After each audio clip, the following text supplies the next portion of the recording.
जो होता है सदैव अच्छे के लिए होता है। एक बार की बात है, एक राजा तलवारबाजी कर रहा था तो अचानक से उसकी उंगली कट गई। तो पास खड़े प्रधानमंत्री अचानक बोल उठे, राजा साहब चिंता न करें, जो होता है अच्छे के लिए ही होता है।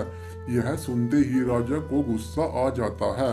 राजा उस प्रधानमंत्री को कारागृह में बंद करने का आदेश दे देता है और बोलता है, इसको फांसी पर चढ़ा दिया जाए। यह सुनकर प्रधानमंत्री घबरा गया।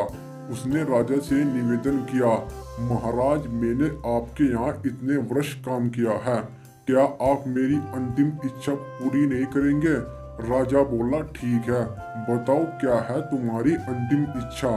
प्रधानमंत्री बोला, कृपया मुझे 10 दिन का समय दीजिए, उसके बाद आप मुझे जो चाहे वो सजा दीजिए। राजा ने उसकी अंतिम इच्छा मान ली। राजा दूसरे दिन अपने सैनिकों के साथ जंगल में शिकार पर निकला। जंगल के बीच में राजा अपने सैनिकों से बिछड़ गए और रास्ता भटक गए। रास्ता ढूंढते ढूंढते राजा वनवासियों के बीच पहुंच गए और बलि देने के लिए किसी को ढूंढ रहे थे। वनवासियों ने राजा को पकड़ लिया और वन की देवी को बलि देने के लिए ले गए।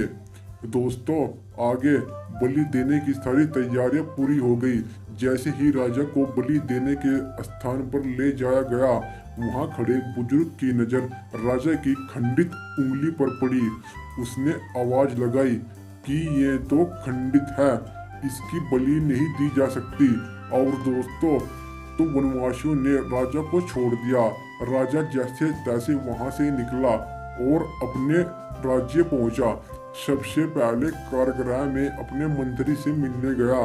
राजा ने मंत्री से कहा, आपने सही कहा था, अगर मेरी उंगली नहीं कटी होती तो मैं जिंदा नहीं होता। यानी जो होता है वो अच्छे के लिए ही होता है।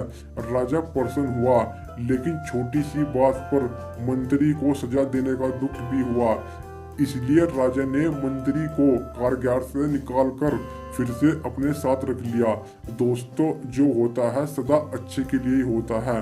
दोस्तों, अगर आप हमारे चैनल पर नए हो तो हमारे चैनल को सब्सक्राइब करें, लाइक करें और शेयर करें।